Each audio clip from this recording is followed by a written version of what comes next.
Oi, pessoal, tudo bom? Oi, Rê. Oi, gente, tudo bom com vocês? Estamos hoje num episódio muito hoje especial, né? De Natal, gente. Primeiro, Feliz Natal, né? Pra É todo isso aí. mundo. E antes da gente apresentar nosso convidado muito especial, vamos relembrar o pessoal, né, Rê? Para se inscrever no canal, para curtir os episódios e compartilhar, Indicar, né, Rê? Com certeza, né? Às vezes, quando você assiste uma parte que a gente está falando, ou convidado, você lembra daquela pessoa, aproveita hoje que é Natal, né? Manda um recadinho para as pessoas e já coloca aí a indicação do nosso podcast também. É isso aí. Bom, e apresentar, né, hoje o nosso convidado, José Carlos De Luca. Sim, a gente até pode pedir para a mamãe apresentar ele, né? Que Estamos com a ajuda dos universitários estamos com uma ajuda especial aqui hoje, né? E acho que seria bom a mamãe apresentar o Dr. De Luca. Vamos dar essas honras aí para ela, mãe. Bom, bom dia a todos, boa tarde, boa noite, na hora que você estiver assistindo. Hoje a gente está realmente com um convidado muito especial. Foi uma alegria, uma honra muito grande. Dr. De Luca é juiz, trabalha como juiz, mas é um trabalhador na causa espírita, na seara espírita, assim, de uma força, de uma grandeza gigantesca. E para nós foi uma alegria muito grande. Ele é escritor, ele é palestrante espírita, multimídia, porque também fala nas rádios, né, doutor De Luca? Não para. A gente fica pensando que hora que o doutor De Luca dorme. Porque, né, é um trabalhador incansável. E hoje, nesse dia de Natal, nesse dia maravilhoso, nós temos a alegria e a honra de ter doutor De Luca. Seja muito bem-vindo, viu, doutor? Muito obrigado, viu? Eu que agradeço, Ângela, e agradeço aqui as mulheres de alma, né? Uma alegria poder estar aqui nesse dia tão especial, ao lado de pessoas que têm um coração tão afinado com a mensagem de amor de Jesus. Espero que a gente possa ter um bom papo. E hoje a gente até estava comentando, né, com o Dr. De Luca, que ele é o primeiro convidado masculino do nosso Mulheres de Alma, né? Então a gente se sente muito honrada, porque eu acho que o doutor é uma das pessoas que mais entende, né, do universo da alma feminina, né? A gente estava até conversando com a Cristina, sua esposa, que o seu trabalho, 90%, né, voltado para o público feminino. Então, a gente queria te agradecer, doutor, e que você falasse um pouquinho para a gente da sua trajetória, né? Como você entrou na doutrina espírita, contar para a gente um pouquinho desse seu despertar espiritual, como que isso começou na sua vida. Olha, começou muito cedo, né? Por conta de que eu tenho uma irmã mais nova. Quando ela nasceu, ela teve uma doença, enfermidade grave, né? E ela foi desenganada pela medicina e, inclusive, os médicos autorizaram minha mãe levar minha irmã para casa para que ela falecesse em casa, né? Recebeu extrema-unção e tudo. Nossa. E aí uma vizinha de minha mãe falou, por que a senhora não tenta ir um caminho, né? Sempre a última alternativa. Porque a sua família era católica. Católica, minha mãe, meu pai, católicos, né? E esse centro que recomendaram minha mãe era um centro de Umbanda, né? E minha mãe, então, levou, como última alternativa, né? Levou minha irmã e chegando lá, né? O espírito Bezerra de Menezes incorpora no meio da sessão ali de Umbanda. Centro de Umbanda. E ele disse, não, ela não vai morrer, não está para morrer. E aí recomendou um tratamento espiritual que foi feito nesse centro. Quantos anos a sua irmã tinha, doutor? Recém-nascida, 6 meses. 6 meses, era bem bebezinha. Ela tinha aquela doença mal de semioto, falavam na época. Sim. Chamavam de doença de macaco naquela época, né? E foi assim, então, que ela, né, com a bênção de Deus, né, ela se curou. E, a partir de então, a minha família começou a frequentar essas reuniões, né, nesse centro de Umbanda, de uma médium excepcional, Dona Olívia, e com quem eu tive meus primeiros passos, né? Porque eu ia nas reuniões, claro, não entendia muita coisa, porque eu tinha uns 2 3 anos de idade, mas fui indo, né? E eu adorava uma sessão lá. Era bem mais animado do que as missas, com certeza, né? E, então, fiquei até mais ou menos uns 12, 13 anos. E eu me lembro que eu bombardeava ela de muitas perguntas, né? Minha mãe queria muita curiosidade sobre a vida espiritual. E um dia ela me falou, olha, o teu caminho não é aqui. Você vai ter que estudar. Ela mesma que falou. Você vai ter que estudar o espiritismo e você vai encontrar suas respostas. E aí, então, a partir, né, com 12, 13 anos, comecei eu mesmo a vasculhar algumas livrarias, comprei a obra de Livro dos Espíritos, o Evangelho, e comecei, então, a me inteirar alguma coisa, né? E desde então nunca mais largamos o livro espírita, né? E fomos procurando alguns centros, né? E fizemos alguns cursos na Federação, no Aprendiz do Evangelho, e estamos aí até hoje, né? E o remédio que me fez bem, o remédio que me levou a querer compartilhar com os outros, publicando os nossos livros assim singelos, né? Já são 25 livros. 25 livros.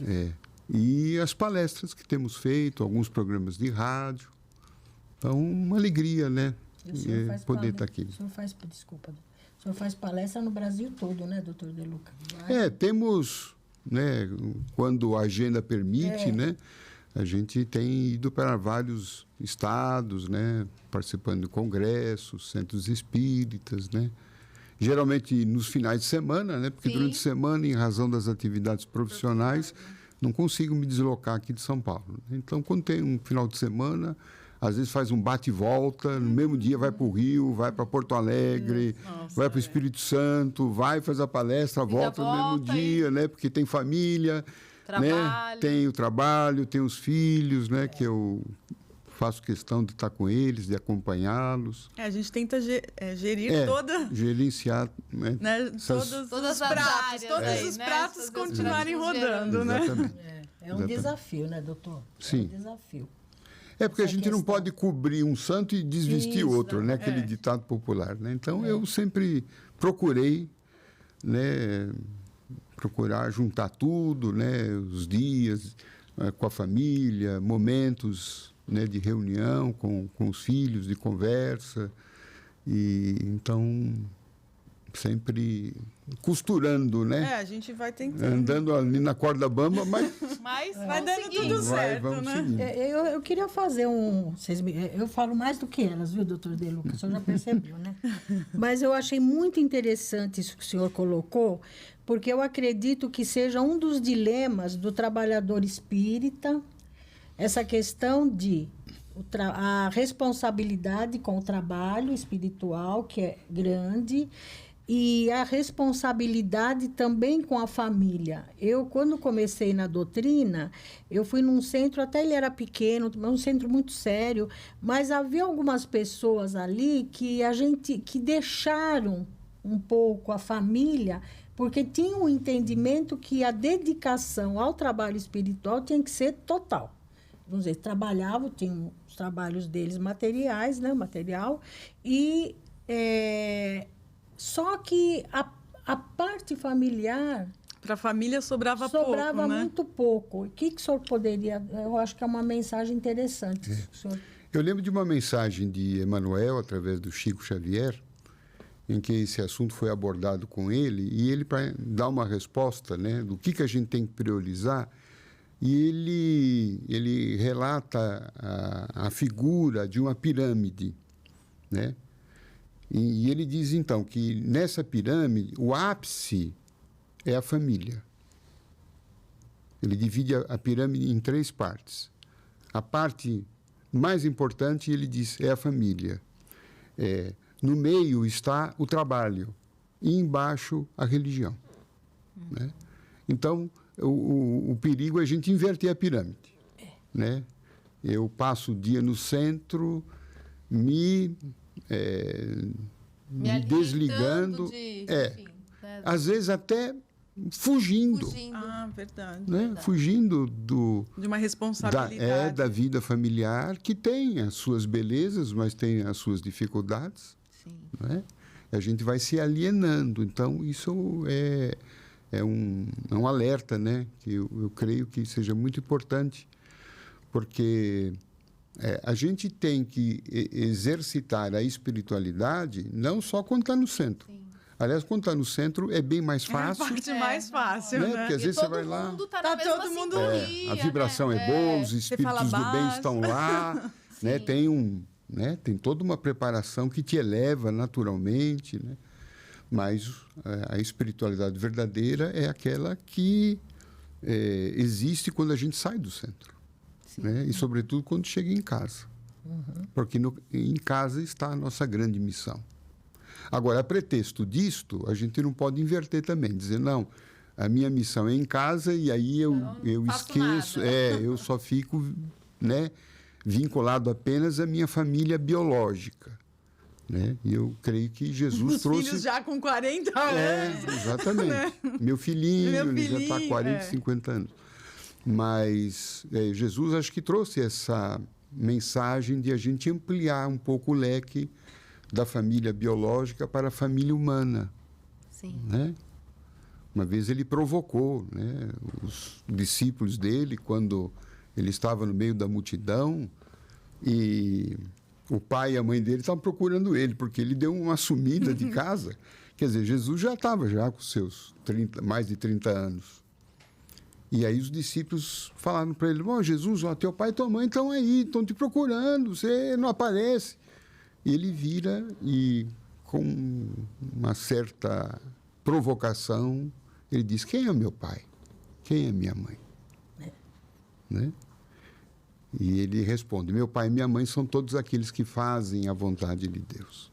Então, naquele momento, ele fala, olha, é preciso respeitar, honrar pai e mãe, sim, mas a nossa vida não pode estar ligada apenas à família carnal, que é uma família passageira.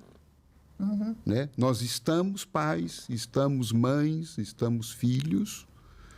Com a desencarnação, a gente perde esse vínculo carnal, biológico, né?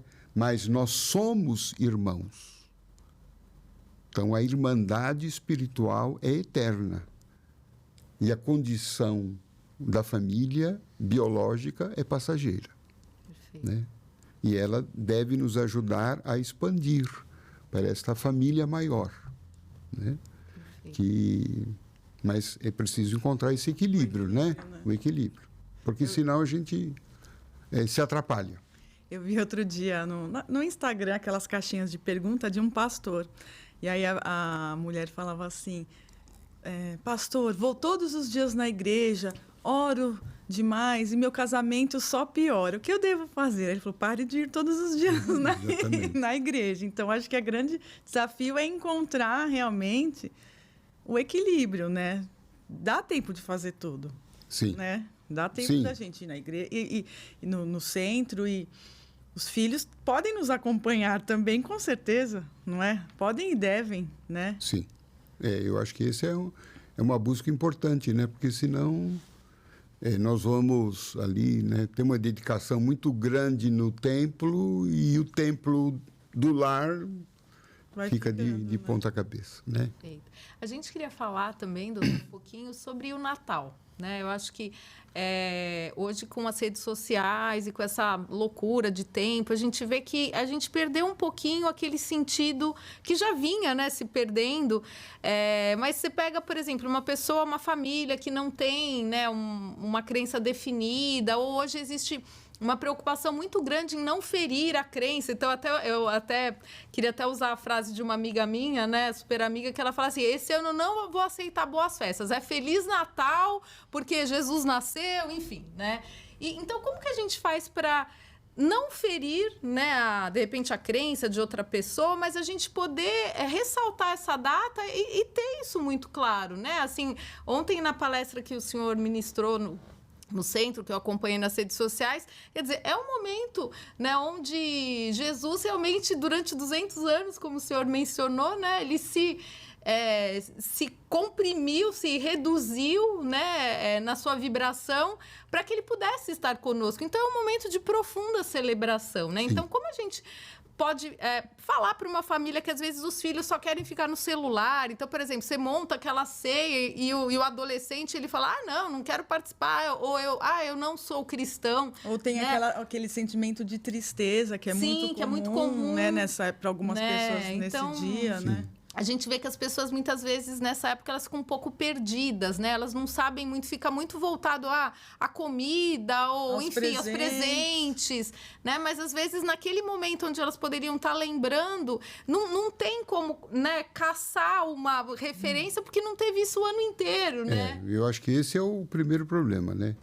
É difícil você improvisar uma situação que ela não é trabalhada de uma forma mais constante, né? Mas eu penso que para encontrar um caminho, eu acho que é importante pensar num Jesus universal. Perfeito. Um Jesus que não esteja necessariamente ligado à religião A, B ou C, né? Então, particularmente, eu entendo, Jesus não é católico, Jesus não é protestante, Jesus não é espírita. Né? E Chico Xavier falava: Jesus é um sistema de vida. Não. Quer dizer, ele está acima dessas questões religiosas. Né? Ele não veio fundar, né, religião. Jesus não é cristão. É verdade. Não é? Eu penso, analisando o Evangelho, né, ele não veio mudar nada, não veio mexer em religião. Ele trouxe, como disse o Chico, né, conceitos de bem viver, conceitos de fraternidade, de paz, de amor, que transcende qualquer religião. Né? Então, eu acho que é esse Jesus que a gente precisa buscar. Né?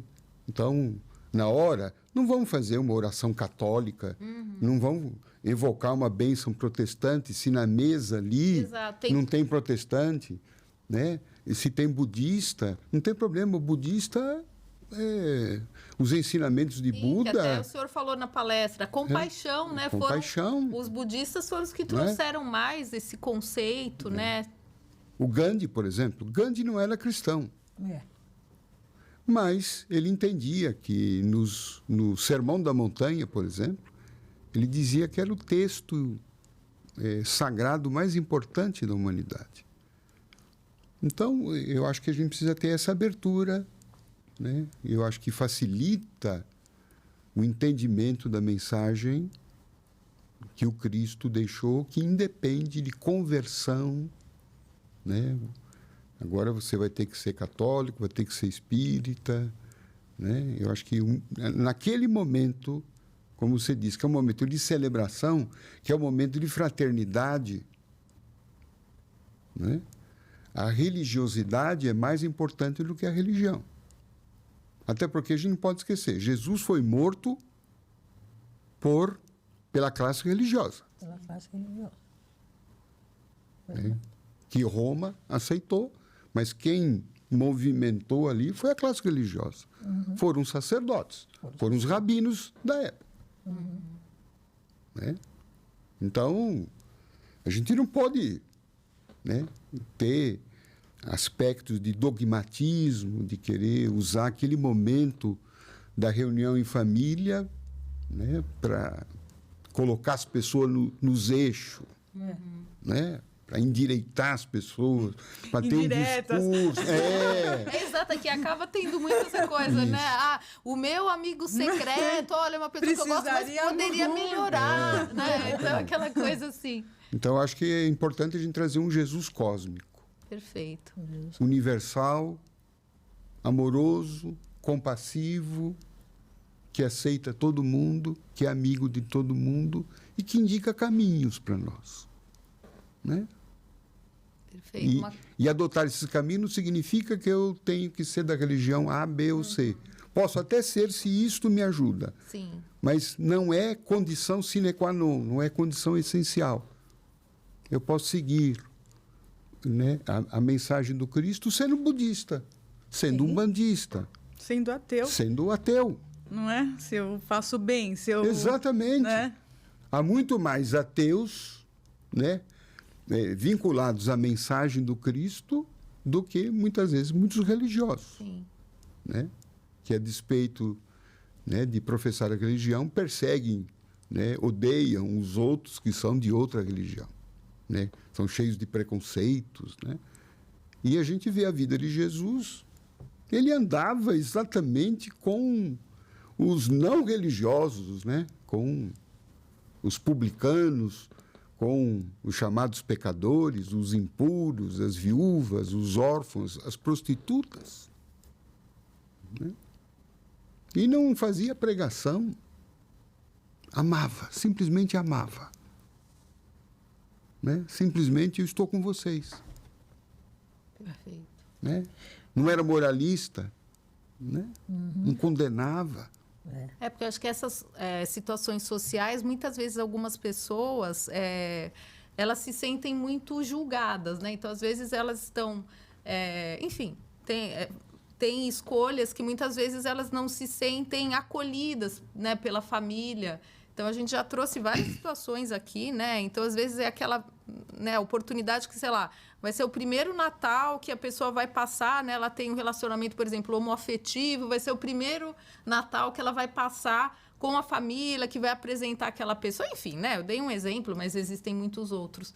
Né? De repente, uma pessoa que recentemente acabou se separando e aí fica aquela coisa, tem que passar os filhos com um lado da família. Então, assim, são situações que, se a gente não colocar realmente essa mensagem de um Jesus universalizado, fica muito complicado. Né? As pessoas elas se sentem um pouco desconfortáveis. Mas Jesus aceitaria qualquer situação e ainda acolheria muito mais. Né? Então, acho que essa acolhida é muito importante. Né?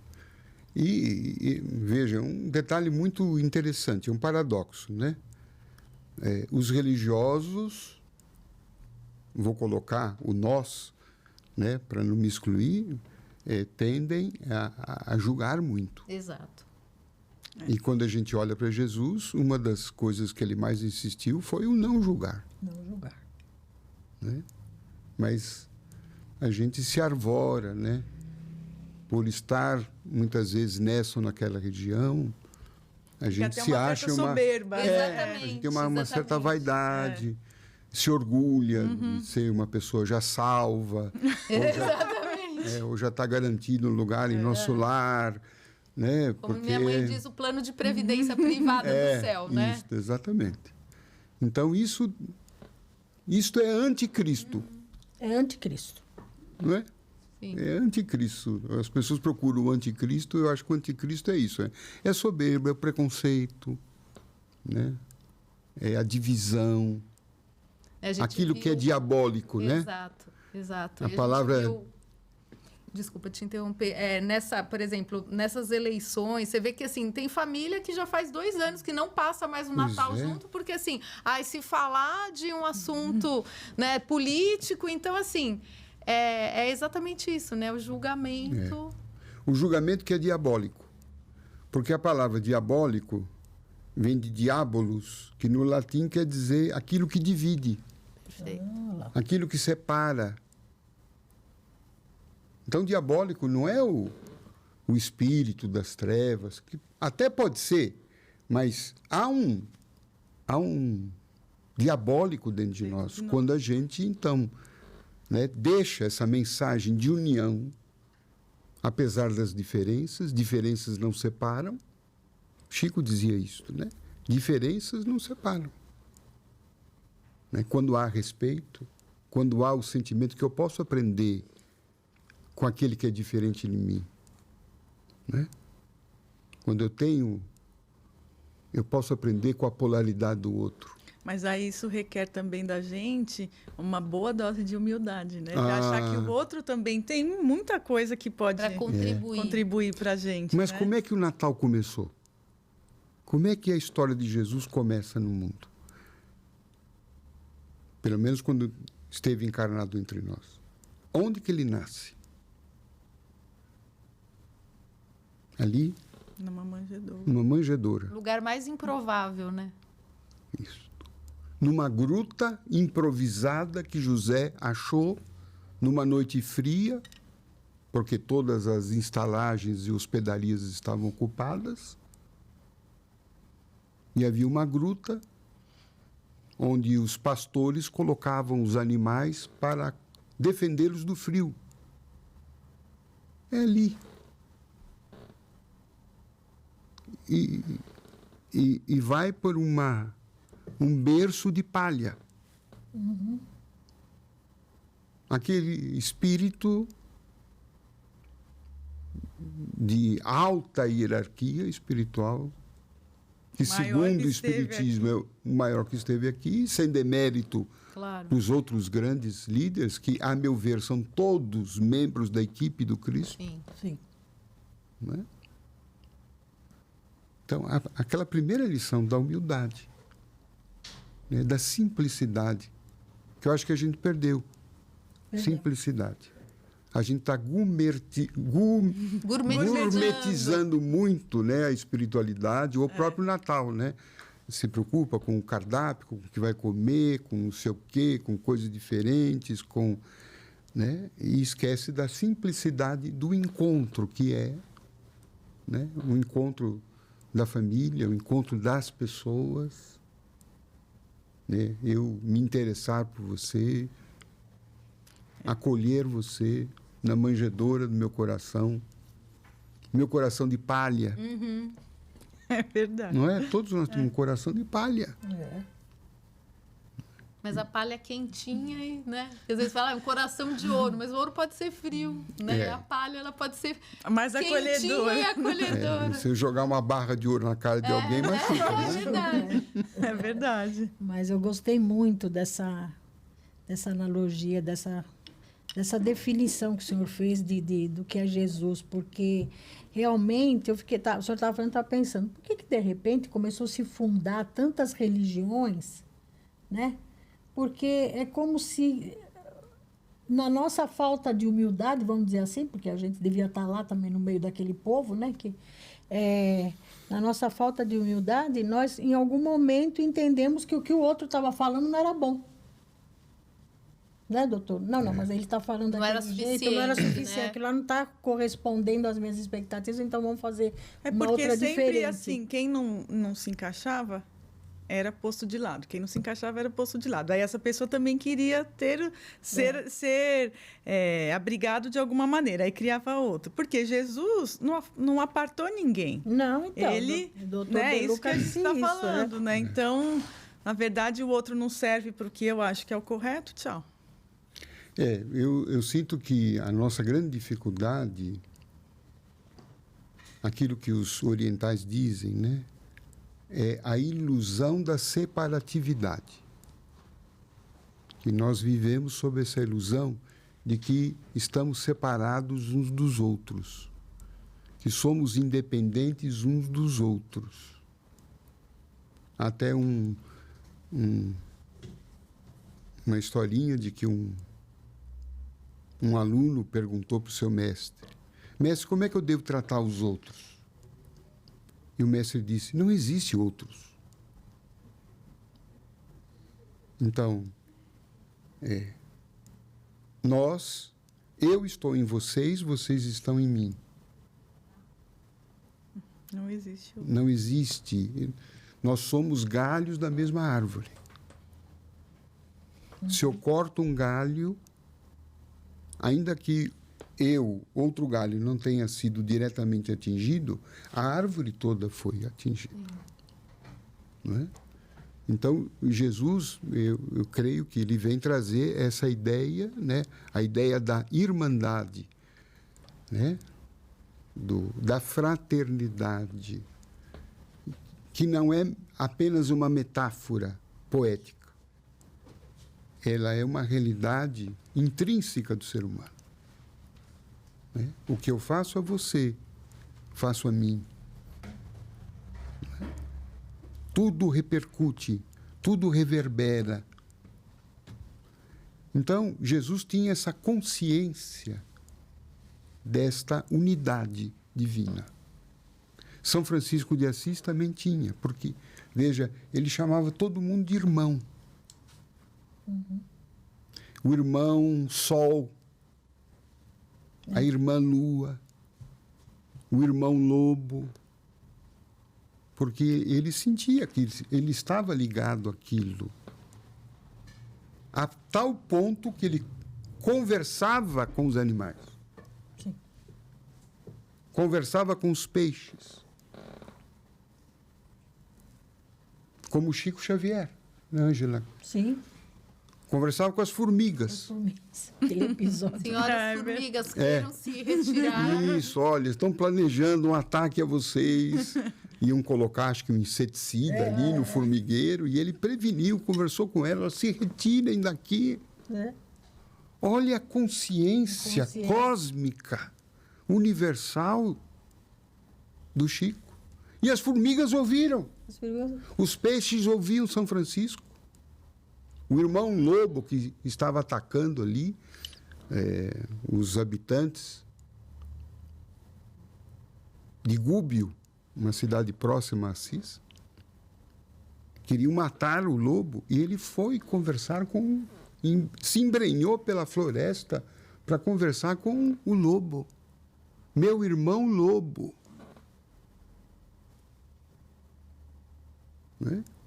Veja, é o ponto do equilíbrio. E ele escutou o irmão Lobo. Aí ele chamou a população. Colocou a população junto com o lobo. Veja a quebra de polaridade, né? Ele fala para o lobo: Lobo, você não pode atacar as pessoas. Você promete que você vai respeitá-las? E aí ele vira para os habitantes: olha, o lobo ataca vocês porque ele está com fome. Porque ele não tem o que comer. Vocês se comprometem a dar comida ao lobo? E aí, a partir de então, viveram em paz. O lobo transitava pela cidade. Veja, fugir das polaridades de que eu estou sempre certo, o outro está sempre errado. Ouvir o outro, ser ouvido. É um pouco o seu trabalho, né, doutor, assim, de conciliação, né? Porque a gente imagina, como concilia um juiz com a mensagem do Cristo? É a conciliação das partes, não é isso? É a busca. Né? Pelo menos a melhor solução, sim. Em 34 anos de magistratura, eu posso dizer que a melhor solução não é tanto aquela que o juiz dá quando as partes não se entendem. Sim. Né? Porque aí você dá uma decisão, aquele que eventualmente se sentiu prejudicado recorre, Sim. e aí fica, né, esse processo se eternizando e o conflito parece que nunca acaba. Né? E mesmo quando se tem a última decisão, aquele conflito fica na alma da pessoa. Sim. Né? Muitas vezes nas audiências eu argumentava, né? Quando via que o ponto para chegar num acordo, numa transação, às vezes era pouco, né? Não era uma questão, às vezes, econômica, de grande vulto, né? Uma causa ali, R$300, R$400, onde era mais fácil chegar num acordo, né? Mas uma das partes, às vezes, ficava muito irredutível. Ou eu aceito tudo ou não aceito nada. Aí, às vezes, eu argumentava. Olha, o senhor tem todo direito. Só que isso aqui tem um custo. Né? Porque se eu der ganho de causa para o senhor, inteirinho, como o senhor quer, a outra parte vai recorrer. Né? E aí vai ficar mais 3 anos para julgar o recurso. Depois pode recorrer até o Supremo Tribunal Federal. Quer dizer, esse processo vai se eternizar por um bom tempo. E durante esse processo, todo dia o senhor vai lembrar desse negócio. Esse negócio. Eu falei, qual é a sensação que o senhor tem quando o senhor lembra desse problema? Ah, me dá gastura no estômago, eu fico nervoso, eu lembro disso. Eu falei, o senhor vai gastar com antiácido, remédio para gastrite, pressão arterial. O que o senhor vai... infarte, né? Que aí vai gastar. Pois é. o que o senhor eventualmente vai ganhar no final, não vai pagar a conta na farmácia. Sim. Então, talvez se o senhor reduzir alguma coisa, ser um pouco mais compassivo, né? Porque tem, do ponto de vista espiritual, tem um outro detalhe, que é a troca de energias, né? Com certeza. Aquela raiva, Raiva. o ódio, a bronca, né? Aquela Aquela vibração constante, pesada, né? Quer dizer, quantas vezes na audiência a gente sente isso? E não precisa nem ser médio, nada. É palpável. É palpável, mas você sente ali que o negócio ali é pesado, as partes estão muito irredutíveis e estão muito apegadas ao conflito, né? Então, a melhor solução sempre é a conciliação. Sim. Né? E acho que em tudo na vida, né? E esse conciliar depende também, né, do olhar capacidade que você tem de olhar o outro, que é fruto da compaixão. Né? Jesus foi um homem basicamente compassivo. Quando ele passa ali 3, 4 dias com uma multidão de 4, 5 mil pessoas, atendeu a todas, curou a todas. Quando encerra ali, ele atendeu o último, a multidão não ia embora. E ele percebeu que todos ficaram sentados. E ele virou para os discípulos e disse: eles não vão embora porque eles estão com fome. E eu me preocupo que eles vão para casa Alimentados. Eu tenho medo que eles caiam de fraqueza. Pelo caminho. Isto. Olha a compaixão dele. Sensibilidade. Né? Isto. Então, esse Jesus via Deus em cada uma daquelas pessoas. Não eram os outros. Eram irmãos deles. Que ele foi capaz de entender a necessidade. E foi aí, então, que ocorre lá a multiplicação de pães e peixes. Então, essa compaixão, que é um pouco mais do que empatia, que a empatia é a capacidade de você sentir o outro, mas parou aí. A compaixão te leva a ser empático, mas te leva à ação da caridade, do amor, do entendimento, de estender a mão. Até interessante o senhor falar isso, porque me veio como nutricionista, assim, por exemplo, você tem lá a namorada do seu filho que é vegana. Aí é aquela pessoa que fala assim, eu não vou fazer nada vegano em casa, vai ter peru se quiser, né? Então, a empatia, tudo bem, ela é vegana, problema dela, né? A compaixão seria, olha, eu vou fazer um prato principal, sei lá, com berinjela, especialmente, e nesses lugares que a gente mostra a nossa sintonia com a mensagem, né? Porque assim, é muito fácil julgar. Imagina, isso é uma coisa absurda. Vai ser vegano na sua casa. A gente escuta isso muito do paciente, né? Que nesses momentos a pessoa fala assim, problema seu, né? E não. E o amor, eu penso que é se importar com... Exatamente. Se importar. É fugir da indiferença, né? Se importar. E se importar implica, inevitavelmente, algum grau de renúncia. Que hoje todo mundo acha que não tem que renunciar a nada. Renúncia é a palavra mais... Está mais em desuso. Mais em desuso e mais rejeitada, né? Porque renunciar hoje, né, em épocas de muito empoderamento... Perfeito. Né? Renunciar pode... significar fraqueza, humilhação. Não é? O que é uma distorção. Sim. Né? Eu posso me empoderar no sentido de exercer os meus potenciais, os meus talentos, né? De lutar pelos meus direitos, mas isso não significa que eu preciso ser contra o outro. Exato. Isso não significa que eu preciso ser dura, fria. Isso não significa que eu preciso me rivalizar com o outro. Ao contrário, eu acho que o empoderamento com o amor leva ao serviço, leva à demonstração inequívoca do amor, de você se sentir amado, de você se sentir querido bem-vindo, aceito, e óbvio que isso leva, né, a um estreitamento das uniões, um fortalecimento de vínculos, né, que foi o que Jesus fez, né, lavando os pés. Imagine, então, esse espírito grandioso que nasce na manjedoura e que, num certo momento, lava os pés dos seus discípulos e diz que veio para fazer isto, e quem quiser segui-lo deveria fazer o mesmo. Então, veja, a ceia de a turma Natal... do contra lá. Não, Jesus, pelo amor de Deus. É não, verdade. Você não, porque hoje, a gente ouve muitos os casos do Chico, que ele ia fazer o bem e o pessoal do lado dele ficava, não, Chico, ele vai cantar outra música? Não, não é possível.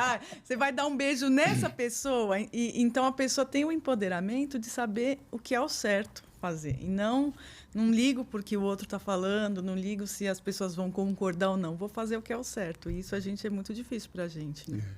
Empoderamento no amor, né? Eu acho que esse é talvez o maior poder, né? É verdade. Porque que poder demonstrou Jesus? Político, nenhum. Na hora que foi Só se perguntado deu que mal. era verdade, ficou quieto, que ele poderia ter falado. Né? Mas... Não escreveu nenhum livro, não fundou nenhuma instituição, não fundou nenhuma religião. Tinha 10 milhões de seguidores no Instagram. Exatamente. O poder dele, que faz com que mais de 2000 anos nós estejamos hoje aqui conversando sobre ele. Não foi outro a não ser o poder do amor. Exatamente.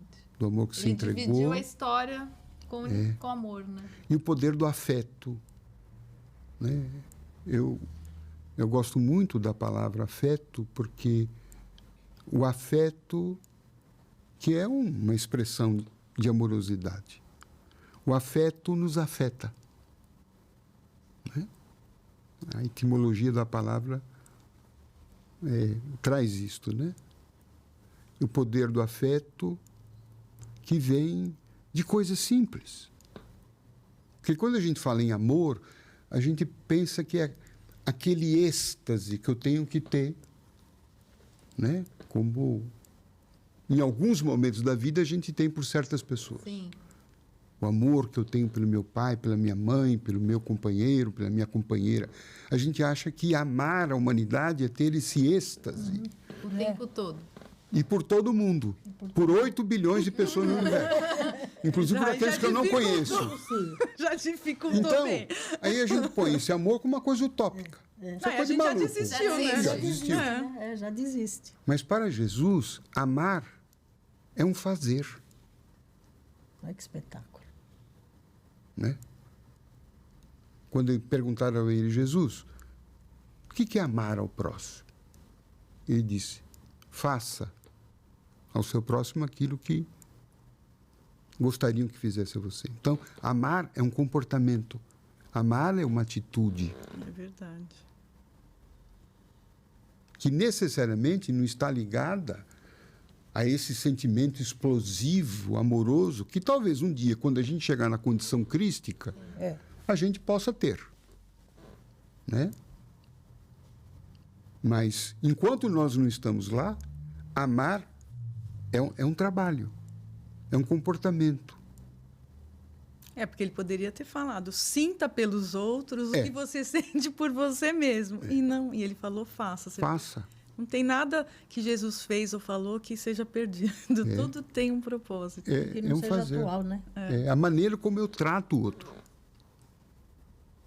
Né? Então, querer bem do outro. Né? E eu demonstro esse querer bem com gestos. Que é o que falta no mundo hoje para nós, né? Porque fala-se de amor. Vamos procurar na internet e está cheio de coisa falando de amor. Livros sobre amor. Agora, gente que ama já é menos. Né? E aqueles que amam acabam sendo para nós essas setas, né? Como Chico Xavier, como Francisco de Assis, como Madre Teresa de Calcutá, uma história que o senhor contou que eu achei muito linda, né? Uma das palestras que eu assisti foi do Dalai Lama, né? Que quando ele saía do hotel, ele mandava reunir toda a equipe, as camareiras, os cozinheiros, né? E cumprimentava um por um. Isso. E às vezes a gente não quer nem dar Feliz Natal para o porteiro, né? Você vê o Dalai Lama, ele se preocupava, né, em agradecer o serviço daquelas pessoas, né? E muitas vezes a gente, não vou dar o panetone do porteiro, porque não, ele não merece, né? Não pode subir com a pizza. Não, né? Não pode, exatamente, porque não pode subir com a pizza. E aí a gente vê a grandeza, né? Porque um espírito como esse, ele vê naquele irmão realmente, tipo, o valor do serviço, né? Da entrega que ele teve. Então, acho que é uma época que a gente tem que olhar para as pessoas que muitas vezes nos servem, né? Aquela pessoa que passou o ano inteiro lá trabalhando na casa da gente, e muitas vezes a gente, para essa, não vou dar nada, porque... Ele não me deu nada. Não me Também deu nada. Não me deu nada. Né? Então, o que o senhor falou é o gesto, e às vezes o gesto, ele vem em você segurar a mão dessa pessoa, olhar nos olhos e falar assim, olha, obrigada, né? Por aquilo que você fez por mim nesse ano, pelo seu carinho, pelo seu cuidado, né? Então, muitas vezes a gente perde isso porque a gente acha que é desnecessário, que a gente é meio bobo, né? Como a Débora falou, do Chico. Mas é o que o senhor falou na palestra, ele ficava até 5 da manhã, né? Cumprimentando as pessoas. E a gente fala, não, já deu meia hora aqui, já tá bom para mim.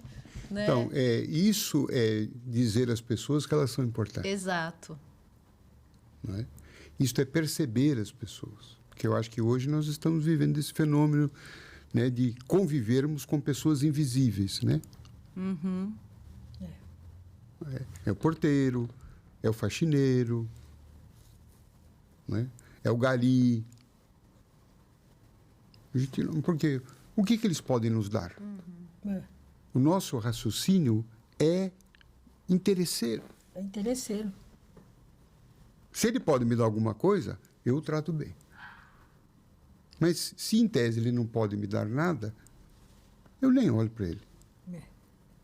Né? E aqui vou fazer uma confissão. Eu trabalhei 10 anos num determinado prédio, tomei o elevador com a mesma sensorista durante todo esse tempo. Um dia, no elevador, ela pegou um livro meu, falou, o senhor pode me dar um autógrafo? Falei, com prazer. Aí parou no andar, não tinha ninguém. Eu fui dar o autógrafo para ela e aí me deparei que eu estava com um grave problema. Eu não sabia o nome dela. Nossa. Não é que eu havia me esquecido. Não sabia. Eu não Não sabia. havia perguntado. Nunca havia perguntado. E aí fiquei esperando, né, algum espírito ver se soprava alguma coisa. Mas nessa hora ele Só olha, Cada um por si, né? segura a onda. E eu tive que fazer a pergunta mais difícil. Foi, como é mesmo o seu nome? Sim. E ela falou assim, doutor, há 10 anos que nós trabalhamos juntos. E a pessoa ainda faz, né? Não ela aliviou, fez. não aliviou. E ela falou assim, meu nome é Maria, nome da mãe de Jesus. Quer dizer, me deixou mais Meu ainda. Deus do céu. E, então, aí eu fiz o autógrafo para ela. Aí todas as vezes depois que eu entrava no elevador, bom dia, Maria, Dona Maria. Aí quando eu saía, ela falava assim, bom trabalho, doutor De Luca, vá com Deus. Ela nunca tinha dito isso para mim, vá com Deus. Sabe lá o que passava na cabeça dela? Talvez ela me achasse soberbo, orgulhoso, Inacessível, talvez. inacessível, me achando superior. No nosso trabalho ali no Grupo Esperança, nós temos um trabalho de caravana para atender irmãos de rua, né? E a gente sempre orienta, né? Quando chegar para a pessoa que está na rua, que nós vamos entregar um lanche, produtos de higiene, alguma coisa, uma água, procurar sempre perguntar um nome. Qual é o seu nome? E alguns demoram para responder. Eles ficam, acho que, dando um reset na memória para tentar resgatar qual é o nome, porque Por que ele está querendo saber? E ficam assim, procurando. Meu nome é tal. E eu perguntei para um deles, por que o senhor demorou para responder seu nome? Ele falou assim, eu estava tentando me lembrar. Tanto tempo que as pessoas não perguntam, Porque não se há importam, muito né? tempo ninguém pergunta meu nome. Você vê que, às vezes, você não precisa dar nada, você só precisa dar a chance da pessoa se humanizar com o próprio nome, né? Acho que você falou uma coisa que cada vez mais eu vejo isso no Cristo. A gente trouxe um Cristo, divinizou ele muito. Botou ele muito nas alturas. Esquecendo que, embora ele seja divino, mas ele se humanizou. Ele podia tomou ficar lá carne e de osso. cima mandando mensagem. Façam isso. Ele se humanizou, ele sentiu fome, teve sede, chorou, teve medo. Quando ali ele estava prestes a ser preso, que ele se recolheu ali, o Getsemane, que ele foi orar. O texto do Evangelho diz que ele chorou e falou, estou sentindo uma tristeza de morte. E algumas traduções dizem que o suor deles era sangue. Então, é esse o Jesus humano que nos ensina a sermos humanos. Esse Jesus teve compaixão da multidão que sofria, Porque senão ele fica tão divinizado que eu também fico tranquila de falar, mas também não sou Jesus, não é? E aí a gente vai ficando cada vez mais difícil a gente... Eu acho que esse é um dos grandes erros teológicos que se cometeu na história do Cristo, foi divinizá-lo a tal ponto que se distanciou de nós e nos serviu de desculpa. Né? Pela distância. Pela distância. Ele é Jesus, ele é Deus. Mas também, Não quero me comparar. Imagine, ele pode, ele perdoa, ele pode, né? Não, ele sofreu, né? Ele sofreu as dores humanas. Então ele entende a minha dor. Né? Ele sabe quando eu estou sofrendo. E está junto, né? Estende a mão. Eu acho que isso é Natal. Perfeito. Natal que não é só dia 25, mas todos os dias. Sim. Cada dia que a gente se humaniza perante a dor do outro, tem compaixão e pode fazer alguma coisa, ainda que esse alguma coisa seja apenas dizer, olha, eu estou do seu lado. Eu não tenho condições de resolver o seu problema, mas eu estou com você. Quantas vezes o Chico fez isso, né, Angela? Sim. Mães que chegavam lá chorando porque queriam mensagem dos filhos que partiram e ele não psicografou todas as mensagens. E para muitas dessas mães, ele simplesmente abraçava, chorava com elas. Chorava com elas. E algumas mães diziam para ele, olha, o senhor não me disse nada, mas o senhor fez tudo. Então, eu penso que Jesus caminha, o Natal de Jesus caminha nesse sentido de todos os dias a gente não deixar que o sofrimento seja uma coisa normal para nós. A gente vai ficando indiferente, né? Nós estamos normalizando a fome, a miséria. A gente passa.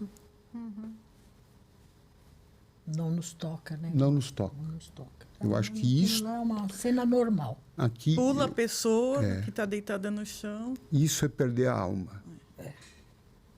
Mulheres de alma, e eu acho que as mulheres nesse ponto estão mais adiantadas que os homens, né? Têm maior sensibilidade. Maior sensibilidade. O homem racionaliza muito, né? Bloqueia. É claro que isso eu acho que é uma tendência até da sociedade hoje, né? A gente De autopreservação. não quer contato com a dor, com a miséria, com o sofrimento e se isola, se distancia quando a gente está perdendo a oportunidade de resgatar a nossa humanidade. Eu acho que a humanidade, nós só vamos entrar num processo de regeneração espiritual da humanidade quando a gente resgatar o humano em cada um de nós. Sim. Porque eu só consigo ser divino se eu for humano. É a analogia que o senhor usou de uma forma muito bela com uma célula doente, né? Ela vai atacando todo mundo, atacando, só que ela também morre, né? Morre. Então, quando a gente olha para aquela outra pessoa, né, de uma forma hostil, tal, lá na frente a gente também vai morrer, né? Porque todo o grupo ele se desmonta, né? Agora, se a gente oferece uma esperança, tudo pode demorar, né? Milhões de anos, mas... Eu acho que uma das coisas que Jesus veio trazer é um avanço na nossa consciência do individual para o coletivo. Não que a gente vai perder a nossa individualidade, mas que a gente vai sentir que essa individualidade ela se manifesta no coletivo. Porque nós somos um ser psicossocial. Né? Uma vez a doutora Marlene Nobre, né, que ficou muito destacada, né, pela divulgação das obras do Chico, da vida, esteve com ele. Ela estava junto dele quando chegou uma mulher com alguns problemas de saúde e queria uma ajuda espiritual do Chico. E o Chico falou assim, eu não posso curar você. Parece que ele falou meio firme com ela. Né? A sua cura está nos trabalhos de sábado, que eram os trabalhos de assistência social, caridade. E aí a mulher saiu e ele virou para a doutora Marlene e falou assim, essa nossa irmã, o problema dela é coração seco. Olha. Coração seco. É claro que quando ele fala isto, ele não quis falar só da mulher, mas... Né? O recado chegou para todos nós. Eu acho que hoje o nosso é coração seco. Né? Eu li uma história uma vez do Chico, que uma pessoa falava, Chico, eu tenho tudo, eu tenho dinheiro, vocês já devem ter ouvido, eu tenho dinheiro, a minha família é saudável, mas eu não me sinto feliz. O que me falta, Chico? Aí ele falou, te falta a felicidade do outro. Né? Então, às vezes, para a gente realmente precisa extrapolar. Né? Porque como nós somos seres sociais, isso Aristóteles já dizia. Né? Então, o outro é uma necessidade fisiológica nossa. Isso está escrito muito naquele livro do Bruce Lipton, né? A Biologia da Crença. O livro ele é todo pautado nisso, né? Que todo o nosso sistema fisiológico depende do ambiente, né? Epigenética. Exatamente. Então, você trocar afeto, dar afeto, isto é fisiológico. E isto acaba com o coração seco. Sim. E coração seco, presumo eu, seja depressão. Sim. Né? Enfraquecimento. Amargura. Né? Baixa energia. E tantas outras doenças. Então, o outro é remédio para nós. E o caminho do mestre, doutor? Qual é o caminho que você traz nesse livro? Olha aqui, apresentando, entregando a vocês aqui. Ah, que lindo. Nosso mais recente livro, O Mestre Caminho, que eu passo às mãos das mulheres de alma, né? Ah, que legal. Obrigada, viu? Mulheres que Jesus sempre teve uma paixão muito grande, né? A gente vai colocar a imagem lá. Então, o doutor escreveu aqui as mulheres de alma com todo o amor que Jesus tem por vocês. Que lindo. Obrigada, doutor. Presente de Natal para nós. Muito bom. Acho que ainda estamos ainda. Não, tranquilo. Não, mas a gente quer ouvir eu pedi hora extra hoje. Hora extra. Mas a gente quer saber um pouquinho, né, da sua história na literatura, né? Assim, se os seus livros são inspirados, se eles são psicografados, o que te inspira a escrever? Porque são 25 livros, é uma obra nossa, muito grande, né? Assim, muita coisa. Então, a gente queria saber, doutor. Olha, o primeiro, eu nunca pensei em escrever livros, né? Mas depois que eu comecei a fazer palestras, algumas pessoas começaram a dizer: por que você não transforma algumas dessas palestras em livros, né? Foi uma ideia que eu prontamente rejeitei, né? Mas foi uma ideia que ficou na minha cabeça me martelando. Por que não? Por que não? Por que não? Por que não? Por que não? E eu brigando comigo mesmo, né?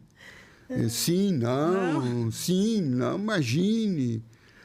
Até que a coisa ficou tão, assim, sufocante para mim. Eu falei: eu preciso resolver esse negócio, né? Vou fazer um.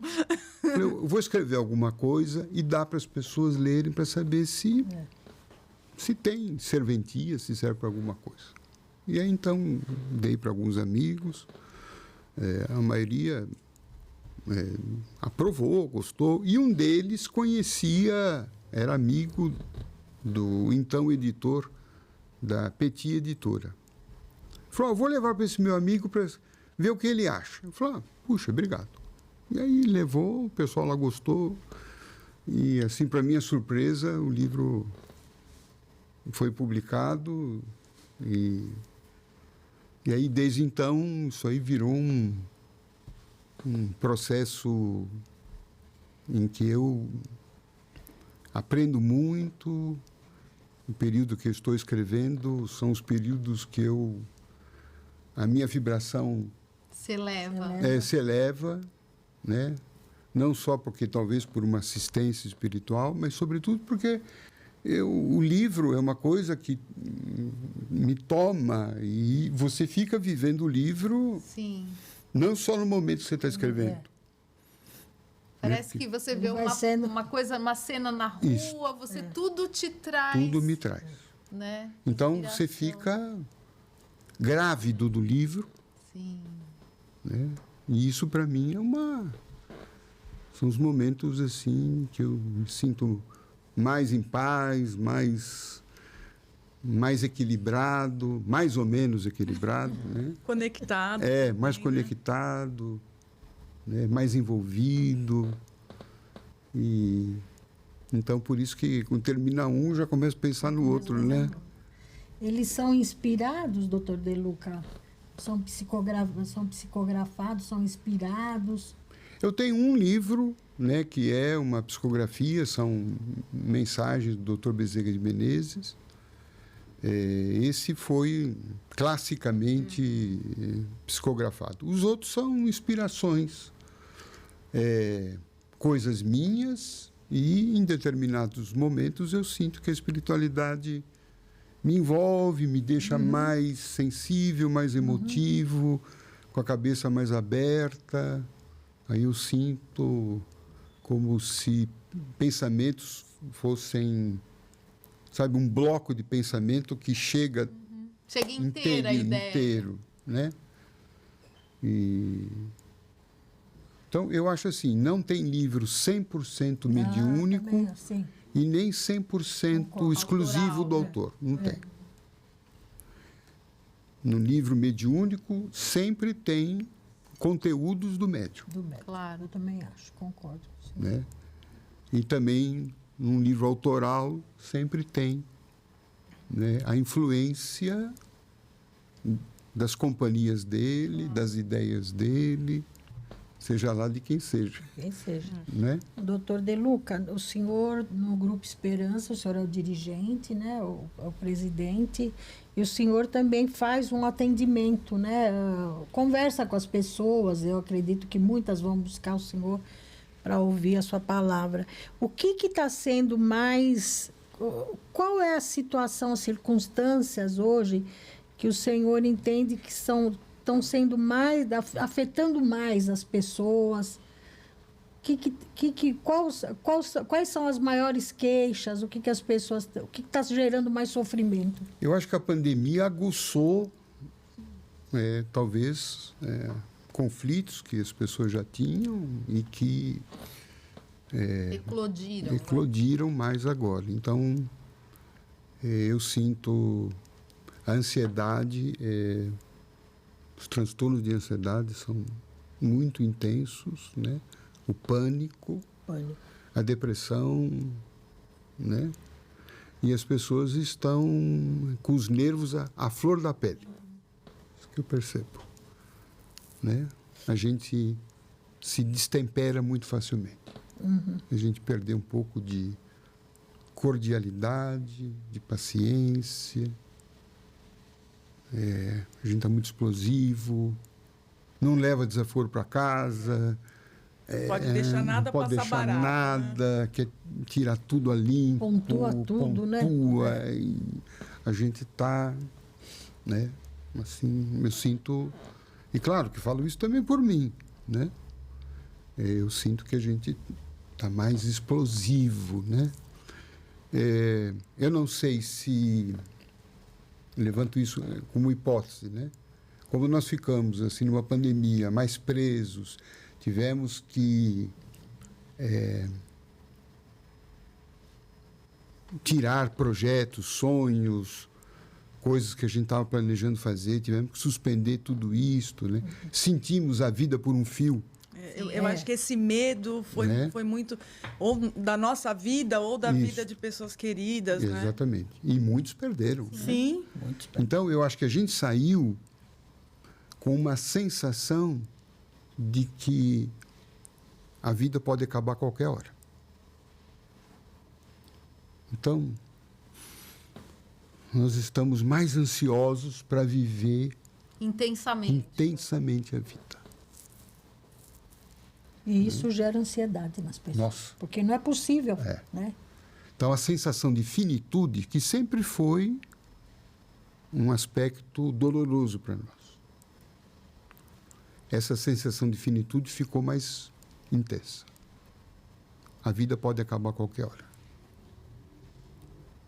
Só que muitas vezes a gente, para amenizar essa sensação de finitude, a gente está buscando apenas as coisas da matéria. A matéria.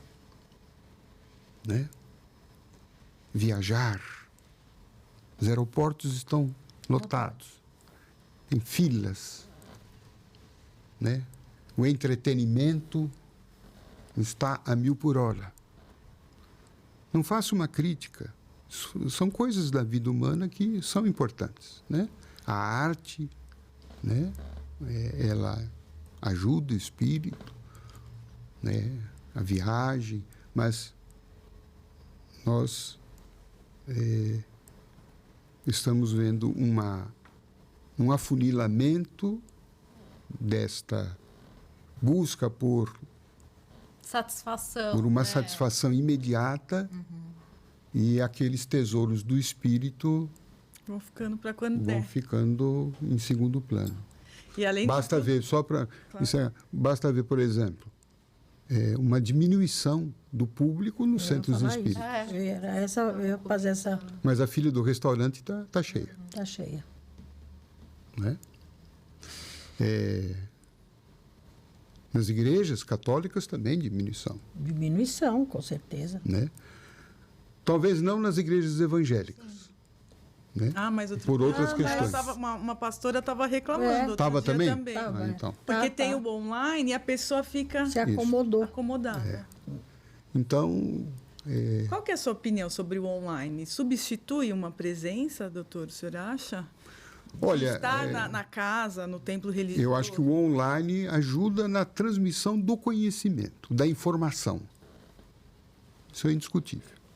Né? Agora, para quem precisa de uma assistência espiritual, quem precisa ser ouvido, quem está se sentindo solitário, né? Você ficar em casa, eu vejo isso com maus olhos. Porque em casa você, primeiro, não tem o ambiente espiritual que um centro espírita tem, que uma igreja tem, não é? Em casa você é facilmente interrompido. Em casa você não conversa com as pessoas. se você está num processo obsessivo, por exemplo, né, é tudo que o obsessor quer que você fique em casa. Fique em casa. Que você não vá ouvir outras coisas, né? Porque o processo obsessivo, o processo da doença mental, ele é o samba de uma nota só. É a ideia fixa na tristeza, ideia fixa na solidão, ideia fixa na doença, ideia fixa de que o nosso problema é o maior de todos, que ninguém sofre mais do que nós, né? De que não há saída, de que não há solução, que não há caminho, né? E aí você fica isolado. Só reforça o que você já Só acredita. reforça tudo isso. Então, o fato de você já sair de casa para ir a algum lugar, isso já é a primeira terapia. A Primeiro terapia. passo da terapia espiritual, ou psicológica, médica, seja lá o que for. Né? Veja aquela grandiosa cura que Jesus fez da mulher hemorroíça, uma mulher com 14 anos de fluxo menstrual ininterrupto. Imagine como é que estava o estado dessa mulher. Jesus não foi na casa dela bater. Não. E falou, olha, você está precisando de alguma coisa? É. Não, ela saiu. Ela foi rastejando. Mas ela foi em busca de. Né? Então, eu sinto que a cura dela começou quando ela saiu de casa. Ela saiu de casa. E ela não precisou ter um encontro com Jesus, ela tocou nas Simplesmente vestes. só tocou. Então, de repente, só de você sair mesmo e tocar as vestes, né, de Jesus, da espiritualidade, sua vida já pode... O magnetismo, né? Quer dizer, ela não agendou uma entrevista com ele, uma consulta, não marcou horário. Ele, em tese, mal sabia o que aconteceu. É. Ela estava ali anonimamente. Tanto é que ele vira para o Pedro e fala, Pedro, alguém me tocou. É. E o Pedro, né, falou, eu vou saber se eu tenho Milhões de tanto... pessoas É. aqui. te tocou. Todo mundo chegou perto. Ele falou, não, mas alguém me tocou, porque eu senti que uma energia se desprendeu de mim. E aí ele olha e ela, sou eu. Doutor De Luca, dentro desse caminho da gente falar que os centros espíritas estão esvaziando as igrejas, como fazer que... Uma vez aconteceu uma coisa muito interessante, assim, não é interessante, mas meio assim, a gente faz um presépio na loja e um rapazinho chegou e viu o presépio e falou, mas o que quer dizer isso? Por que vocês puseram esse bonequinho aqui? Eu falei, não, isso aqui está simbolizando. Não, você fala... Não, a gente primeiro achou que era zoeira. Né? Não, Você falou, não é possível, não é é possível brincadeira. hoje, nos dias de hoje, a pessoa não saber. Né? Eu não sabia. Né? E eu vejo, assim, uma coisa dentro dos centros espíritas, eu não sei se isso ocorre no Grupo Esperança, assim, as pessoas, a gente tem a impressão que você tem que estar sempre fazendo novidades para você poder atrair as pessoas. A pessoa não vem pelo amor, pela necessidade, pelo conhecimento. Ela quer novidade. Se não tem, mas é sempre igual. Precisa motivar. Precisa motivar, você precisa motivar. E hoje a gente está vendo que as crianças, as pessoas não estão se importando de apresentar Jesus aos filhos. Porque eu torno a falar, eu gostei muito da sua colocação desse Jesus cósmico. Ele não é nem meu, nem teu, ele é cósmico, ele é de todo mundo. Ele entra aonde tiver porta aberta, ele está entrando. E o que os pais precisam fazer, doutor De Luca? Porque eu, particularmente, não sei no Esperança, mas eu vejo no Bênção, ou as crianças vêm pequenininhas, né? Ou quando ficam mais velhos, mas o jovem... Eu não noto o interesse do jovem vir ao centro espírita. A gente vai falar de centro porque somos espíritas, né? Então, o que nós, como pais, devemos fazer para a gente poder levar essa mensagem do Cristo e fazer porque essa nossa geração de agora e as futuras entenderem que Jesus, ele é um caminho. O Chico, ele fala, eu tenho muita pena das pessoas que não acreditam em nada, porque o sofrimento ele vai vir e a pessoa não tem no que se apegar. Eu acho que aí tem algumas coisas, né? Primeiro, que eu acho que é uma característica dos tempos modernos e que isso invadiu para as religiões é a indústria do espetáculo. Então, hoje você não pode só ter uma missa, ou um culto protestante ou uma reunião espírita. Isso tem que ter componentes de espetáculo. Assim. Então, precisa ter LED, luzes, holofotes, fumacinha, né? Eu escutava ontem um pastor falando disso, né? Falando uma autocrítica das igrejas evangélicas que muitos cultos caminham por isso, né? Então, isso leva a uma, com todo respeito, né, a uma relação superficial, né? Porque quando a gente consegue descobrir a essência do Evangelho, aquilo por si só, a pirotecnia acontece aqui dentro. Uma explosão de sentimentos, né? Você poder sentir a presença de Jesus, trazer da cabeça ao coração, né? É claro, falar de Jesus de uma maneira não dogmática, falar de Jesus com aquela característica que ele mesmo manifestou para nós, quando ele disse que ele queria ser nosso amigo. Eu chamo vocês de amigo. Quer dizer, como trabalhar esse Jesus que faz parte do cotidiano da gente? Isso. Que está próximo, né? Que acompanha a minha vida. Né? E, nesse livro nós trabalhamos muito esse conceito do Jesus no meu caminho. Né? Um Jesus que se interessa. Tem uma mensagem do Chico que é formidável, né? Quando ele diz que Jesus não está longe, Jesus está próximo, Jesus nos conhece, Jesus sabe o nosso nome, sabe o que estamos passando. E ele diz assim, o Chico, agora mesmo Jesus nos observa. E agora mesmo nós podemos senti-lo. Então, onde estamos apresentando esse Jesus? Às vezes ele apresenta para as crianças e para os jovens um Jesus, né? Radical, moralista. Apresentamos um Cristo teológico. Porque há diferença entre o Jesus e o Cristo.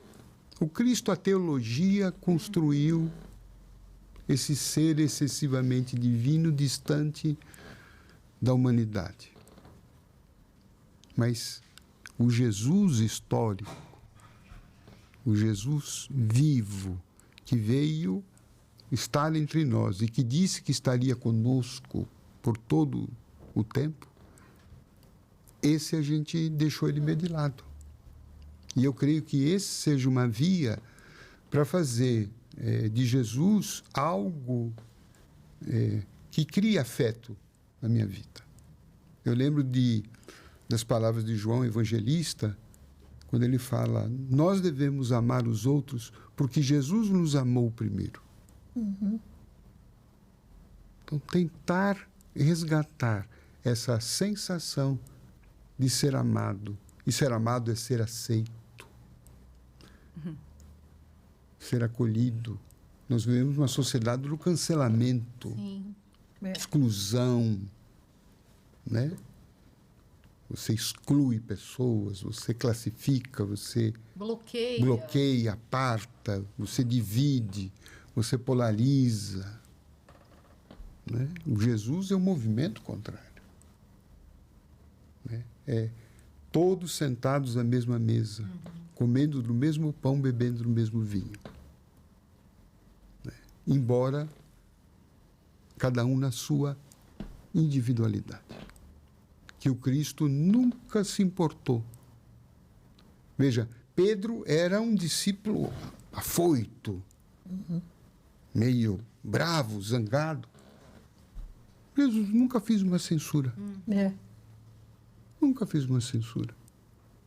Mesmo quando ele o nega 3 vezes, no momento da prisão de Jesus, quando ele reencontra depois com Pedro, já ressuscitado, quando ele passa 40 dias ali com os discípulos depois da ressurreição, quando ele se aproxima de Pedro, o Pedro envergonhado. Ele fala, agora, o que eu vou falar? Né? Mas o Jesus não toca no assunto. Não chega para ele e fala, ô Pedro, você me deixou, você me abandonou, né? Você vai para um umbral agora, não sei o quê. A gente fala muito de pecado. Né? A gente fala muito de separação, de inferno. Quando o Mestre nos trouxe as delícias do céu aqui na terra. Né? E, na verdade, todos os discípulos, exceto João, todos abandonaram Jesus, porque a gente não vê nenhum indo junto com ele, né? Não, todos. Não vê nenhum. E as mulheres de alma estavam lá. Elas estavam lá. Firmes e fortes. As mulheres estavam lá. As mulheres de alma. E Maria Madalena, Sim. né? Foi a primeira que viveu. Para quem depois ele apareceu, né? Se apresentou. Se apresentou. Para desespero, acho que do Pedro, né? Ciúme louco, né? Que acho que ele ficou. Todos acham, Não é? né? Por que não foi para mim? Então, eu acho que a gente precisa resgatar a simplicidade. Não tem coisa mais bonita, né? Do que a simplicidade. Não quer simplicidade. Eu não sei se eu estou misturando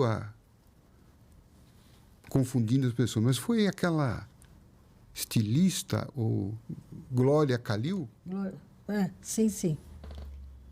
ela falou assim, chique é ser simples. Chique Ela é ser assim. postou ontem falando que, olha, um presente para você dar é um pão caseiro. Isso. Acho que saiu ontem. Não é? Né? Porque mostra tudo que, tipo, gente, é o presente inicial, vai. Então, assim, quem não ama uma coisa que foi feita especialmente, né? Então, é isso mesmo, ela fala isso mesmo. Chique é ser simples. Ser simples. Mas eu sinto assim, eu tenho 2 filhos, né, doutora? Um de 13 e um de 9. Não dá para eles acreditarem em Jesus se eu não falo de Jesus. Na minha casa, no meu dia a dia, e não só no centro. Eles nunca querem ir, né? Mas eu falo, ir no centro é inegociável. E eu acho que todos os pais deveriam fazer isso nas suas religiões. Porque se eu tiver uma festa e tiver chovendo canivete, até nevando, nós vamos pôr uma roupa e vamos. Né? Então, eu falo, ir no centro é inegociável. É chato. Tem que ir. Por quê? Não dá para... Jesus exemplificou. Ele não ficou falando. Ele exemplificou através dos seus atos. Então, eu acho que uma família que não tem Jesus lá dentro, como fazendo uma oração, tocando no nome, falando histórias, não tem como os jovens e crianças se interessarem por alguém que eles nem ouvem falar. E vai ser isso mesmo, de não conhecer nem o presépio. Nem o presépio.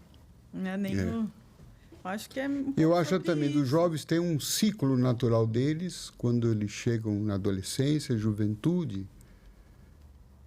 os pais já não são mais as pessoas mais importantes. Assim, né? Tem um afastamento meio natural, né? Os amigos passam a ser os ídolos. E quando vai para a universidade, né, então, abre mais. outras ideias, né, a questão de liberdade. Então, tem todo um ranço religioso, né, que religião prende, religião é retrógrada, religião é castradora, né? E nós, de alguma forma, precisamos entender que isso, em alguma parte, aconteceu. Sim. Né? Em alguma parte aconteceu. E talvez ainda aconteça. Porque senão ele ia falar, não, onde eu vou não é. Né?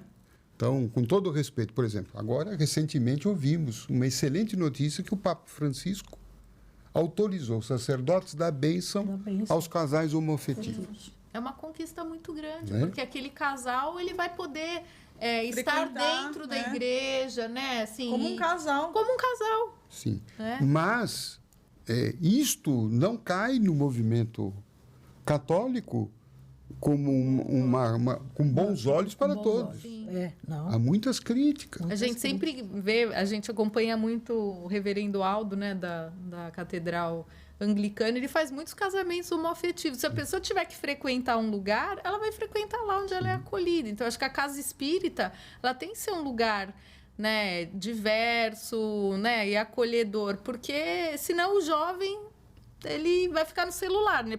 Pode até ir, mas ele não se identifica com nada. Então, assim, mesmo que não tenha uma pirotecnia, talvez a gente que, né, já está numa geração, né, mais velha que eles, talvez a gente tenha que ter esse olhar, né? Não dá pra gente se quiser, vem, porque senão não vai ter ninguém para dar continuidade.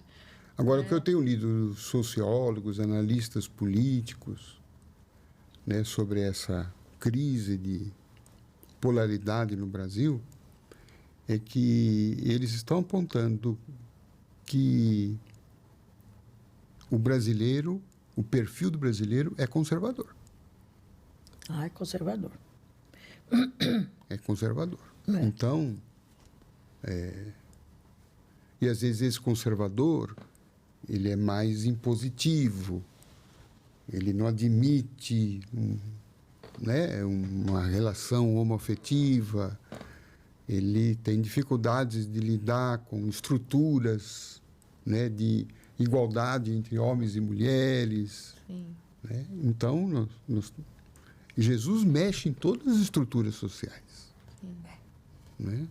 Então, eu acho que, às vezes, dá uma conotação da religiosidade de um Deus punitivo, castrador, de um Deus que condena, de um Deus que manda para o fogo do inferno, de um Deus que julga, né? Uma sociedade, um Deus que divide as pessoas entre santos e pecadores, né? Entre mocinhos e bandidos, né? Como se a gente não fosse seres humanos com sombra e luz. Com sombra e luz. Né? E Jesus admitiu isto, trabalhou com isto, para que a gente diminuísse as nossas sombras e aumentasse a nossa luz. Mas Jesus aceitou as nossas sombras. Ele não excluiu ninguém. Não né? excluiu ninguém. Convidou a todos. Uhum. E avisou, né? Alertava os fariseus, que eram aqueles que condenavam a sombra dos outros. Né? E ele falava para eles, são hipócritas. Uhum. Vocês condenam a sombra dos outros, mas vocês também. Vão à noite na casa das viúvas.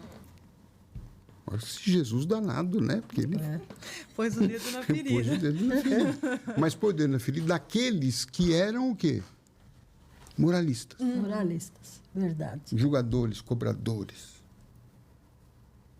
E para aquela mulher que foi pega em adultério, ele falou, bom, e aí vocês aí? Alguém quer se pronunciar? Aquele momento deve ter sido constrangedor, né, doutor? Nossa Senhora! Todo mundo Pô, tem. E um Sim. momento de extremo perigo.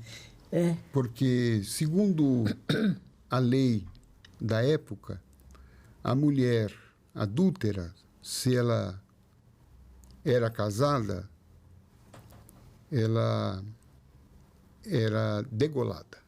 Ai, caramba. Se ela era solteira, ela era apedrejada. E, segundo a lei, toda pessoa que se opusesse à execução da pena receberia a mesma pena. Então foi um momento delicadíssimo mesmo. Então, naquele momento, ele colocou a vida dele em risco. Colocou a vida dele em risco.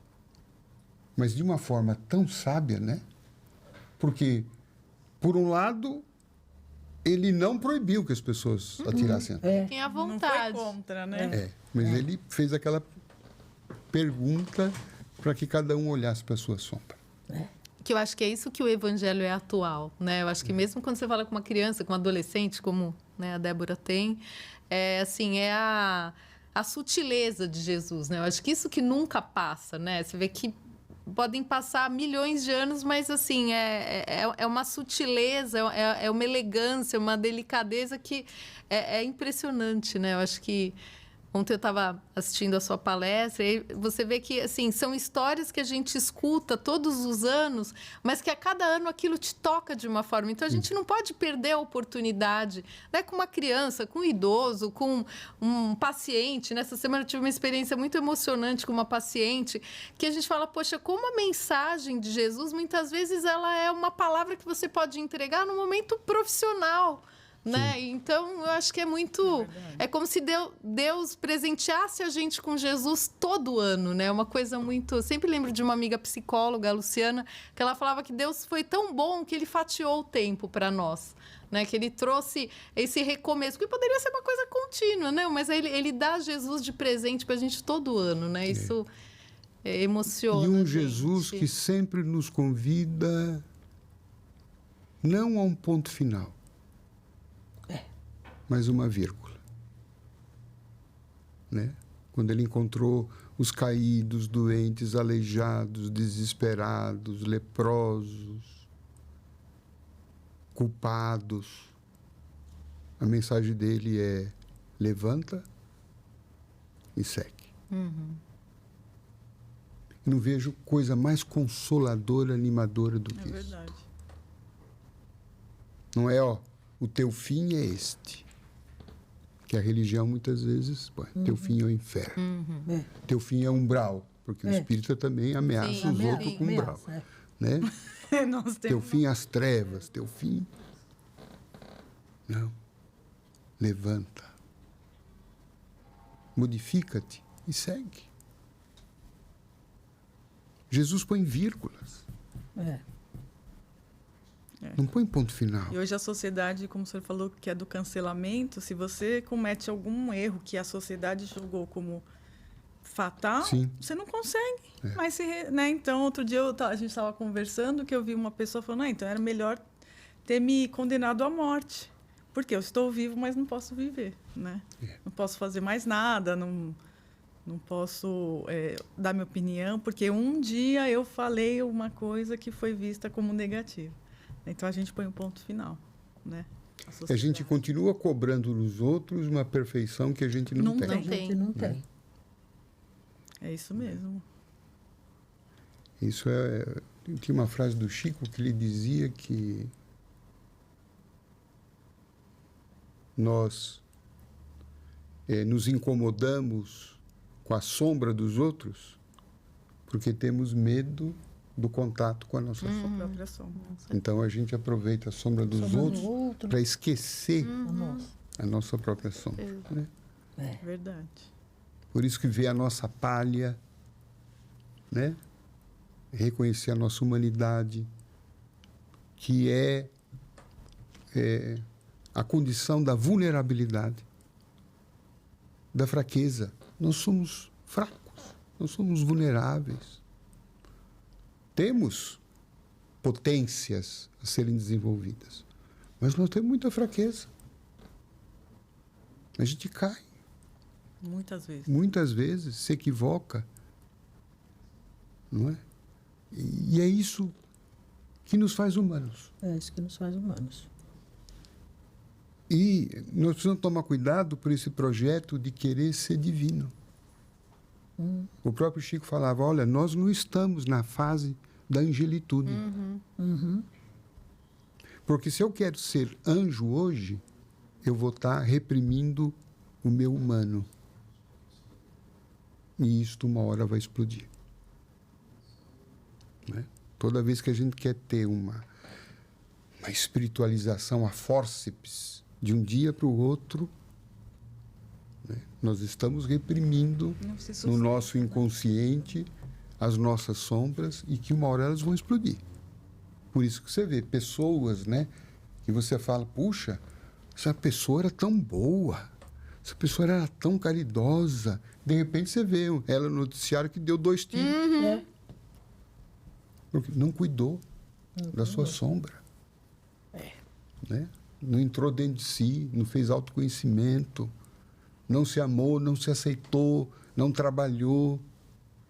Né? as nossas fraquezas interiores. É verdade. Né? Então, o Cristo é esta postura, né, do homem integral, né? Ele nunca separou a gente, né? Ó, eu quero esse pedaço de você. Essa outra parte Joga fora. joga fora. Sério? Não. É. Ele quis a gente por inteiro. Inteiro. Que lindo isso. Vamos falar do livro? Eu queria que o senhor falasse um pouquinho do que tem aqui no livro, né? Qual é a temática e onde as pessoas podem comprar, podem adquirir o livro. Olha, eu acho que tudo que eu falei hoje aqui sobre Tá aqui. Jesus tem uns É um livro pedacinhos aí. maravilhoso. É reflexão Como todos, da né? vida à luz, os ensinamentos de É. Jesus. Nós quisemos, sobretudo, trazer Jesus como esse ser, independentemente da religião, né? Não vinculado a um sectarismo religioso, mas pensar num Jesus cósmico, num Jesus amigo, num Jesus que eu chamo aí de irmão mais velho. Eu achei que era uma figura que a mim me faz bem. Né? Um irmão mais experiente, Experiente, é. mais sábio, Tá que sempre já caiu nas acessível. pedras que eu caí, Sim. que sabe as minhas fragilidades, porque um dia ele foi frágil também. Já que ele não é Deus, ele é um filho de Deus criado igualmente como nós somos. Como nós somos. Que passou pelas estradas da vida, claro, em outros mundos, em outros orbes, mas que exatamente por ter passado o que eu passei,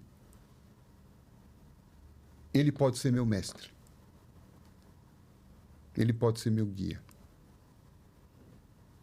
Porque um Jesus que já é Deus, Jesus que nasceu pronto, né? que já nasceu pronto, acabado, perfeito, não pode ser. Não pode me ajudar. Ele não é referência para mim. É. Mas um Jesus que passou pelas dificuldades que eu passei, esse Jesus tem empatia por mim. Tem. Me entende. Me entende. Isso, perfeito. Me entende. Muito legal. Ele sabe, né? Quando eu caio. Então, foi esse Jesus que eu tentei trazer aqui. Sim, e pode acompanhar a pessoa o ano todo, né? Porque são livros Isso. de mensagens que a pessoa vai lendo tranquilamente, meditando, né? Então, a gente também fazer esse movimento, sair um pouquinho de rolar o feed lá nas redes sociais e se dedicar um momento para se conectar com essa energia que está disponível, né? Para todos nós. E a capa, né? Você falou da capa. Aqui, né? A ideia foi, né? Nossa, é muito linda a capa. É uma cena dele saindo do túmulo. Ah, lindo. E ele está indo para onde? Né? A ideia foi lembrar que esse Jesus não está morto. Não. E que ele saiu do túmulo e veio ao nosso Para encontro. o nosso encontro. E continua peregrinando, vindo ao nosso encontro. Sim. Creio que está entre nós agora. Ah, Com certeza, a gente está sentindo. Com certeza, a gente A sente. presença, né? E onde pode? Ele está nas livrarias também, doutor Denis? Livrarias de E na distribuidoras Amazon espíritas. ontem na também, tem na Amazon. Porque nas livrarias espíritas, com Com certeza, certeza, vai mas estar, uma né? pessoa, Mas né, aqui- que quer presentear agora nesse início de ano, Nossa, eu vi um que tá belo lá presente, na Amazon. belo presente. Um belo presente. Ainda vi que ontem se pediu, hoje ainda chega até O Natal. para as festas. Então já sim, pede, sim, sim, gente, é gente, muito pede lindo. porque tá... Tá lindo. E o título é o Mestre do Caminho. É. Então, um mestre que não veio diretamente nos salvar. É. Né?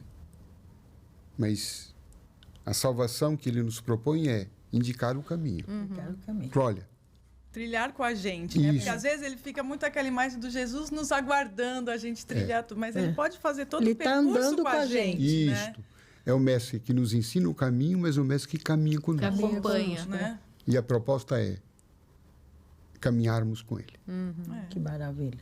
Né? Porque muitas vezes a gente só procura no momento da aflição. Sim. Eu não duvido que nesse momento ele nos Tá atende. conosco, né? Mas é muito pouco. É. É A aproveitar. gente quer desfrutar, né, é dele de- mais. exatamente. é aproveitar Jesus na menor parte. Sim.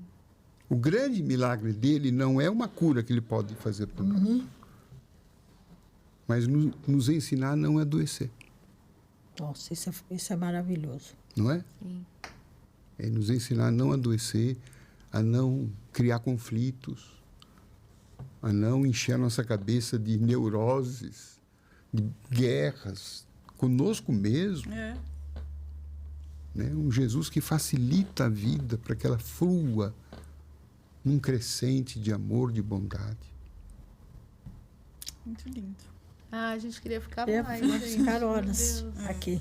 Mas, né, queremos agradecer sua presença, foi- doutor. Foi muito lindo. Acho que tem tantas lições e insights aí para o ano novo que começa. Agradecer demais sua presença. Né, Rê? Não, com certeza. Eu acho que a única coisa que a gente pode esperar para 2024 realmente é que a gente possa se conectar com essa fonte inesgotável, né? Porque ele está aí para nós. Né? É a fonte de cura do universo. Exatamente. Porque o senhor falou uma coisa muito linda na palestra. Ele também espera que a gente vá ao encontro dele. É. Né? A gente sempre está esperando dele. Mas ele também quer o nosso movimento. Então, às vezes, esse movimento ele pode ser a grande chave de virada. Né? Muito mais do que, às vezes, a gente procurar uma coisa mirabolante. Né? E, às vezes, Jesus... né? A gente Escreve quer, no papel. né? Exatamente. Faz simpatia. Pula 7 ondinhas, enfim, Isso né? é muito legal. É acho que gostoso, até, né? Psicologicamente, mas as respostas, creio, não estão aí, né?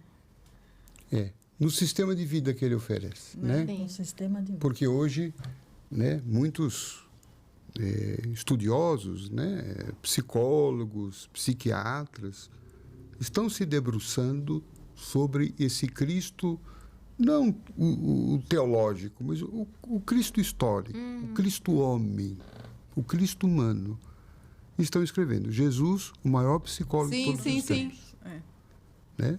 Dr. Augusto Cury, Sim. psiquiatra renomado, escreveu vários livros analisando a inteligência emocional do Cristo. Né? E tantos outros que estão aí se debruçando sobre as lições dele, né? Tirando aquelas vestes, né? Aquelas formas, às vezes, deturpadas, mas apurando a essência da mensagem dele, é a mensagem que traz paz ao coração humano.